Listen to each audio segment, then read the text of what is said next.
Dan untuk mengetahui bagaimana anggur basket ini bisa ada di Indonesia dan sejauh apa investigasinya sejak isu residu pestisida ini mengemuka, sudah ada Kepala Badan Karantina Nasional, Bapak Sahat Manaur Panggabean. Halo, Assalamualaikum, selamat pagi Pak Sahat. Selamat pagi, Mbak Cica. Ya, Pak Sahat, Pak, ini Badan Karantina Indonesia ini menjadi pihak yang dianggap bertanggung jawab atas beredarnya anggur Muscat ini. Bisa Anda jelaskan perihal hal ini, Pak? Ya, baik Mbak Cica dan masyarakat Indonesia yang saya cintai. Kami Badan Karantina Indonesia itu sesungguhnya selalu mengawasi semua produk-produk pangan segar asal tumbuhan yang masuk ke Indonesia. Bukan hanya yang sekarang ini anggur Muscat, tapi juga semua. Itu ada apel juga, ada jeruk juga, dan semuanya. Itu semuanya kita periksa dengan baik. Nah, proses yang sebenarnya kita lakukan adalah saat ini kita sudah punya perjanjian dengan negara-negara mitra bahwa semua komoditi yang akan dikirim ke Indonesia itu harus diperiksa di negara asal dan dibuktikan bahwa komoditi itu sehat, bebas dari pencemar, termasuk pencemaran pestisida yang hari ini agak marak sedikit di Indonesia. Nah, kami pastikan bahwa semua yang masuk ke Indonesia itu sudah kita periksa. Jadi selain dari negara asal juga diperiksa, di Indonesia juga ketika sampai di Indonesia kita periksa juga. Dan hasilnya bahwa semua produk-produk yang masuk ke Indonesia itu memang bebas dari cemaran-cemaran, baik itu cemaran biologis, bakteri, virus, dan sebagainya, dan juga cemaran-cemaran logam-logam berat, termasuk juga cemaran-cemaran pestisida yang selama ini marak di Indonesia. Demikian, Mbak Cica. Ya, Pak Sahat, tadi kan Anda bilang bahwa semua buah-buah impor sudah diperiksa, baik itu dari negara asal maupun ketika sampai di Indonesia juga diperiksa. Sebetulnya Pak Sahat, kriteria apa sih yang digunakan oleh Badan Karantina untuk menilai keamanan dan kualitas buah impor, salah satunya anggur? Ya, baik. Sebenarnya ada kriteria. Jadi kalau untuk pestisida juga punya kriteria, untuk logam-logam berat juga punya kriteria, baik itu kriteria yang ada di Indonesia ataupun juga yang berlaku secara internasional. Nah, ini karena ini perdagangan internasional, kita punya kriteria yang semuanya sama. Jadi bukan hanya untuk komoditi anggur dari Cina saja, tapi juga untuk semua anggur-anggur yang ada dari negara-negara lain. Karena kita ketahui juga anggur yang masuk ke Indonesia bukan hanya dari China, ada juga yang dari Amerika, ada juga dari Australia, dari Chile, dan dari berbagai negara. Nah, semuanya itu sesuai dengan standar-standar internasional yang disepakati dan juga standar-standar yang berlaku di Indonesia. Sehingga kami bisa pastikan bahwa standar yang kita gunakan ini adalah standar yang disepakati di seluruh dunia, dan kami bisa memastikan bahwa yang kita periksa juga sesuai dengan standar itu, dan memang saat ini belum ada temuan cemaran-cemaran tersebut. Demikian, Mbak.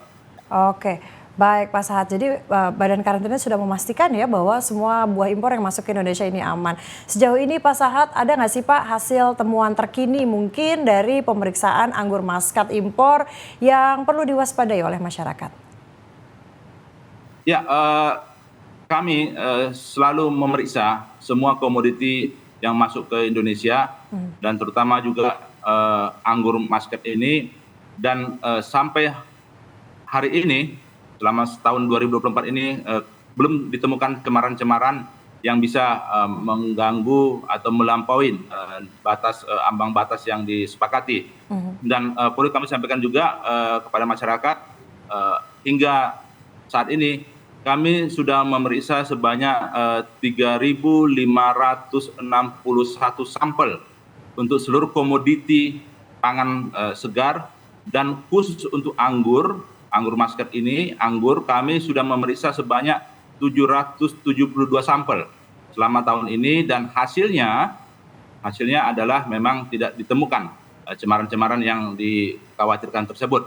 Jadi sekali lagi kami Badan Karantina terus memantau perkembangan di lapangan, namun juga kami ingatkan juga kepada masyarakat supaya kita juga jangan hanya melihat komoditi-komoditi impor. Sebenarnya banyak juga buah-buah lokal kita yang kandungan vitaminnya dan mineralnya cukup tinggi. Jadi supaya kita juga melihat ada peluang, ada komoditi lokal kita yang terkadang kita tidak melihat itu.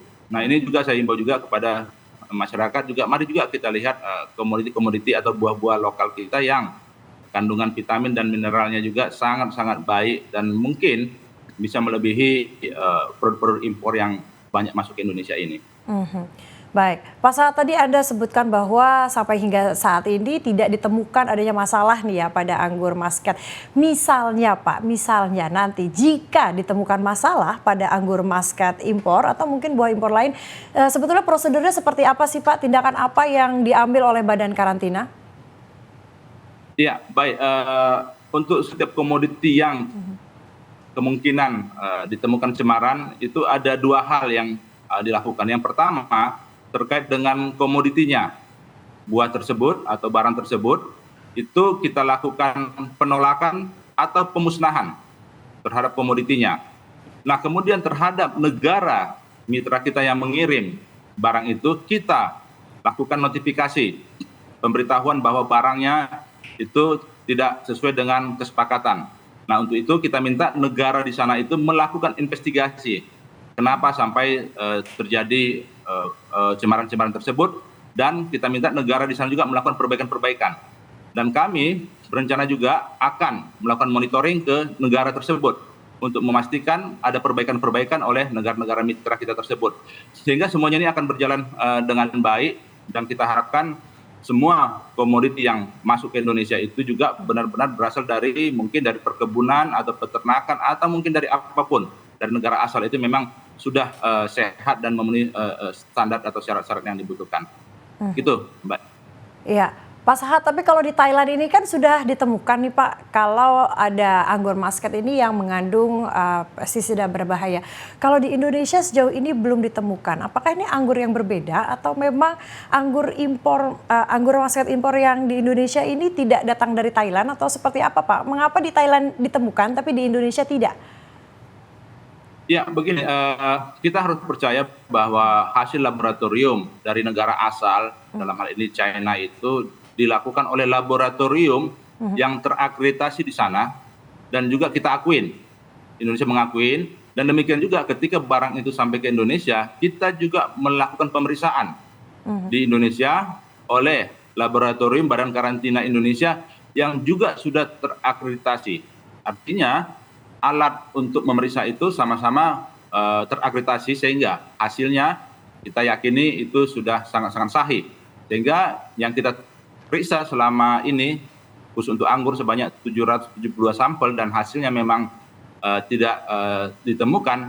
Saya pikir itulah menunjukkan bahwa kualitas atau barang yang dikirim ke Indonesia itu memang benar-benar memenuhi syarat. Dan saya yakin juga pihak Cina juga tidak mungkin sembarangan mengirim barang yang berbahaya. Karena kalau itu kita temukan, tentu ini akan juga menjadi nilai negatif bagi negara Cina atau negara mitra lainnya.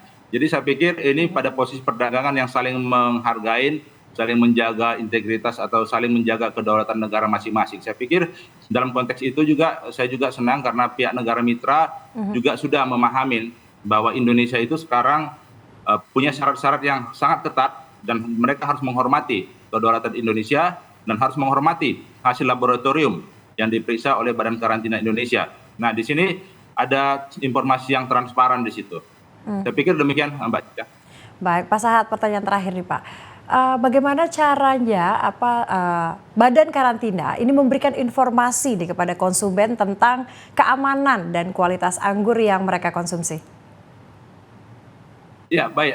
Memang akhir-akhir ini kami Badan Karantina Indonesia intens melakukan komunikasi dengan berbagai media, termasuk acara kita hari ini, untuk menyampaikan bahwa produk-produk yang masuk ke Indonesia itu pasti sudah bebas dari segala cemaran-cemaran yang kita takutkan.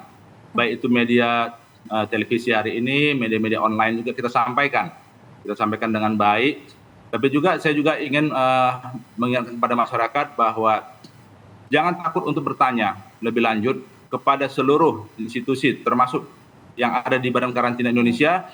Badan Karantina Indonesia itu ada di seluruh provinsi, di seluruh Indonesia. Jadi silakan bertanya masyarakat apa yang terjadi dan bagaimana perkembangannya. Saya pikir supaya informasi itu jadi satu arah saja, supaya jangan ada informasi yang simpang siur. Sekali lagi, mohon masyarakat jangan khawatir, selama ini Badan Karantina Indonesia terus bekerja, dan untuk kasus ini kami tetap akan memperketat penjagaan pengawasan di border, tentunya di pelabuhan sesuai dengan kewenangan yang ada di Badan Karantina Indonesia.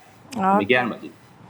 Ya, baik. Terima kasih Pak Sahat atas waktunya untuk dialog kita di Laporan 8 pagi kali ini. Selamat pagi, terima kasih Pak Sahat. Selamat beraktivitas. Terima kasih.